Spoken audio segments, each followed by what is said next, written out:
അനുഗ്രഹിക്കപ്പെട്ട നല്ല സമയത്തിനായി ഞാൻ ദൈവത്തെ സ്തുതിക്കുന്നു, സ്തോത്രം ചെയ്യുന്നു.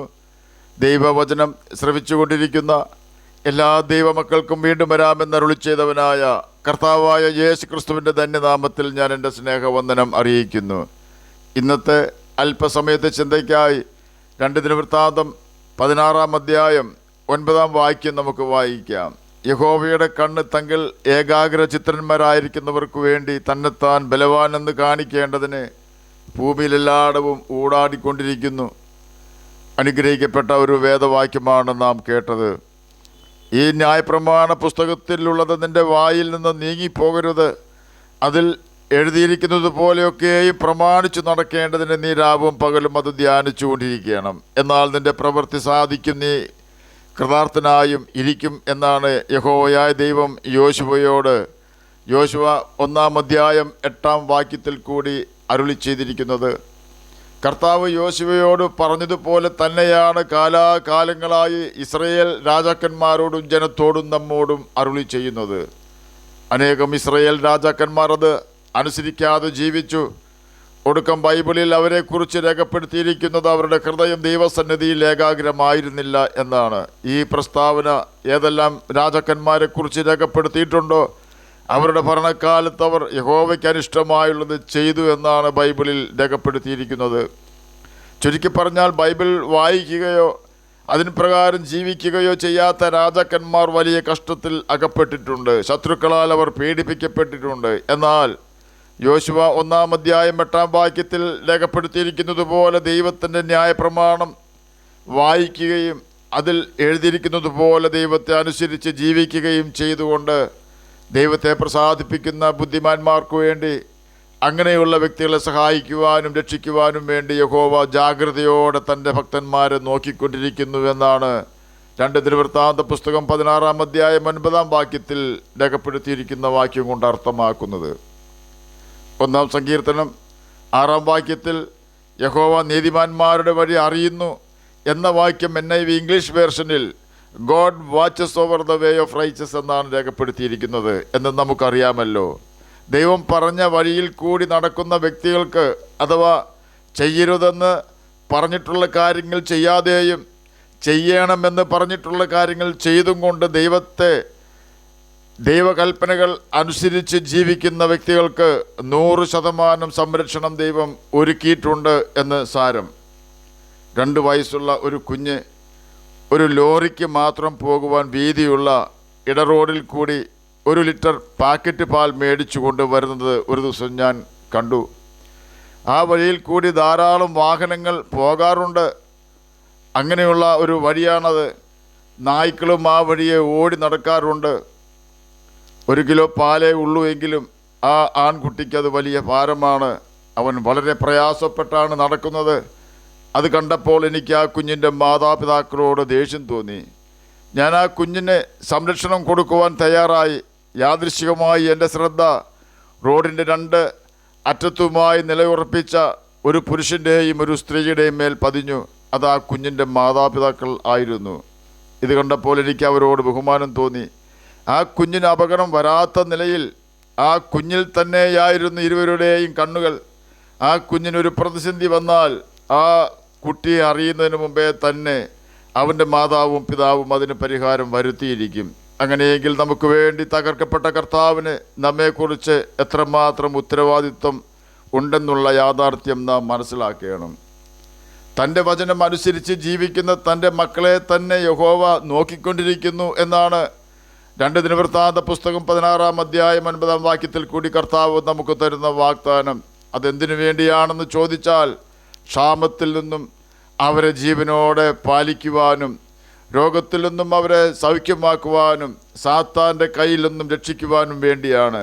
ദാവീദിൻ്റെ മകനായ ശലോമോൻ്റെ മകനായ രഹബയാമിൻ്റെ മകനായ അബിയാമിൻ്റെ മകനായ ആസായെക്കുറിച്ച് നമുക്ക് അല്പമായി ചിന്തിക്കാം. 12 ഗോത്രങ്ങൾ ഉള്ള ഇസ്രയേൽ രാഷ്ട്രം ശലോമോൻ്റെ പാപനിമിത്തം തൻ്റെ മകനായ രഹബയാമിൻ്റെ കാലത്ത് യൊരോബയാം എന്ന ശലോമോൻ്റെ ദാസന് 10 ഗോത്രം യഹോവ കൊടുക്കുകയും ബാക്കിയുള്ള 2 ഗോത്രമായ യഹൂദാ ഗോത്രവും ബെന്യാമീൻ ഗോത്രവും ശലോമോൻ്റെ മകനായ രഹബയാമിന് ലഭിക്കുകയും ചെയ്തു. വർഷങ്ങൾ പലത് കടന്നു പോയെങ്കിലും രഹബയാമിൻ്റെ മക്കൾ പരമ്പരയ്ക്ക് യഹൂദ രാജ്യം ലഭിച്ചു. അബിയാവിൻ്റെ മകനായ ആസ തൻ്റെ പിതാവായ അബിയാവിന് പകരം യഹൂദ രാജാവായി സ്ഥാനം ഏറ്റെടുത്തു. അവൻ്റെ കാലത്ത് 10 സംവത്സരം ദേശത്ത് സ്വസ്ഥതയുണ്ടായി.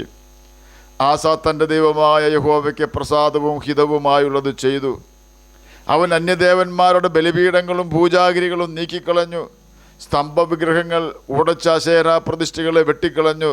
തൻ്റെ ജനത്തോട് ഇസ്രയേലിൻ്റെ ദൈവത്തെ അന്വേഷിപ്പാൻ കൽപ്പിച്ചു. ന്യായപ്രമാണവും കൽപ്പനകളും അനുസരിപ്പാൻ ജനത്തോട് കൽപ്പിച്ചു. അതുകൊണ്ട് ദൈവം അവന് സ്വസ്ഥത കൊടുത്തു. എന്നാൽ കൂശിരായ സേരഹ് ആസയ്ക്കുള്ള സൈന്യത്തെക്കാൾ ഇരട്ടി സൈന്യവും അനേകം രഥങ്ങളുമായി ആസയോട് യുദ്ധത്തിന് വന്നു. ആ സമയം ആസ യഹോവയോട് നിലവിളിച്ചു, യഹോവേ, ബലവാനും ബലഹീനനും തമ്മിൽ കാര്യമുണ്ടായാൽ നീയല്ലാതെ ആരുമില്ല. ഞങ്ങൾ നിന്നിൽ ആശ്രയിക്കുന്നു. നിന്റെ നാമത്തിൽ ഞങ്ങൾ ഈ സൈന്യത്തിന് നേരെ പുറപ്പെട്ടു വന്നിരിക്കുന്നുവെന്ന് പറഞ്ഞു. അപ്പോൾ യഹോവ ആസായുടെ മുമ്പിൽ കൂശിനെ തോൽക്കുമാറാക്കി. യഹോവെങ്കിൽ നിന്നൊരു ഭീതി അവരുടെ മേൽ വീണിരുന്നു. ആസയെ യഹോവ കൺമണി പോലെ രക്ഷിച്ചു. 2 ദിനവൃത്താന്തം 14, 15, 16 അധ്യായങ്ങളിൽ രേഖപ്പെടുത്തിയിരിക്കുന്ന കാര്യങ്ങളാണ് നാം കേട്ടുകൊണ്ടിരുന്നത്. ആസ ദൈവത്തിൻ്റെ പ്രമാണം അനുസരിച്ച് ജീവിച്ചപ്പോൾ ദൈവം അവന് വലിയ രക്ഷ നൽകി. ആ നാളുകളിൽ ആസായുടെ ഹൃദയം ദൈവസന്നിധിയിൽ ഏകാഗ്രമായിരുന്നു, നിഷ്കളങ്കമായിരുന്നു. എന്നെ കേൾക്കുന്ന ദൈവമകനെ, ദൈവമകളെ, ശത്രു എത്ര പ്രബലരായിരുന്നാലും ദൈവവചനം അനുസരിച്ചാണ് നാം ജീവിക്കുന്നതെങ്കിൽ ശത്രു വരികയില്ല എന്ന് ഞാൻ പറയുകയില്ല. ശത്രു ഒരു വഴിയായി വന്നാൽ പല വഴിയായി അവൻ തിരിഞ്ഞ് ഓടിപ്പോകും. കാരണം നാം നിൽക്കുന്നത് ദൈവത്തിൻ്റെ സംരക്ഷണമുള്ള വഴിയിലാണ്.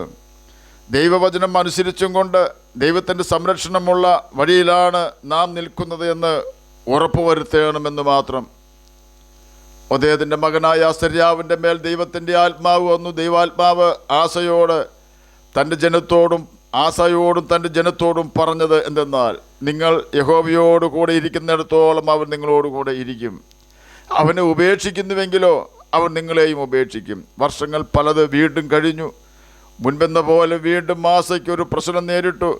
ഇപ്രാവശ്യം അവനെ ഞെരുക്കുവാൻ തുടങ്ങിയത് ഇസ്രയേലിൻ്റെ 10 ഗോത്രം ഭരിക്കുന്ന ബയശെ എന്ന ഇസ്രയേൽ രാജാവായിരുന്നു. ആസ യഹോവയോട് സഹായം ചോദിക്കേണ്ടതിന് പകരം യഹോവയുടെ ആലയത്തിലെ വെള്ളിയും പൊന്നും എടുത്തുകൊണ്ട് ദമശ്ശേക്കിലെ അരാം രാജാവായ ബെൻഹദിന് കൊടുത്തയച്ചു. ബെൻഹദ് തൻ്റെ സൈന്യവുമായി വന്ന് ഇസ്രയേൽ രാജാവായ ബയശയെ തോൽപ്പിച്ചു. ആ കാലത്ത് ദർശകനായ ഹനാനി യഹൂദ രാജാവായ ആസായുടെ അടുക്കൽ വന്ന് അവനോട് പറഞ്ഞത്, നീ നിന്റെ ദൈവമായ യഹോവയിൽ ആശ്രയിക്കാതെ അരാം രാജാവിൽ ആശ്രയിക്കൊണ്ട് അരാം രാജാവിൻ്റെ സൈന്യം നിന്റെ കയ്യിൽ നിന്ന് തെറ്റിപ്പോയിരിക്കുന്നു. യഹോവയുടെ കണ്ണ് തങ്ങൾ ഏകാഗ്രചിത്തന്മാരായിരിക്കുന്നവർക്ക് വേണ്ടി തന്നെത്താൻ ബലവാനെന്ന് കാണിക്കേണ്ടതിന് ഭൂമിയിലെല്ലായിടവും ഊടാടിക്കൊണ്ടിരിക്കുന്നു. 2 ദിനവൃത്താന്തം 16 അധ്യായം 9 വാക്യമാണ് നാം കേട്ടത്. ഇതിൽ നിന്നും നമുക്കുള്ള സന്ദേശം എന്തെന്നാൽ, നാം നമ്മുടെ ഹൃദയം ദൈവത്തിൻ്റെ വചനം അനുസരിച്ചുകൊണ്ട് ഏകാഗ്രമാക്കുകയും ദൈവം ഇഷ്ടപ്പെടാത്ത സകല കാര്യങ്ങളും ഉപേക്ഷിക്കുകയും വേണം. ഒരു മനുഷ്യനിലും ഒരു സഹോദരനിലും ആശ്രയിക്കാതെ വിശ്വസിക്കാതെ ദൈവത്തെ വിശ്വസിക്കുകയും ദൈവത്തിൽ മാത്രം ആശ്രയിക്കുകയും വേണം.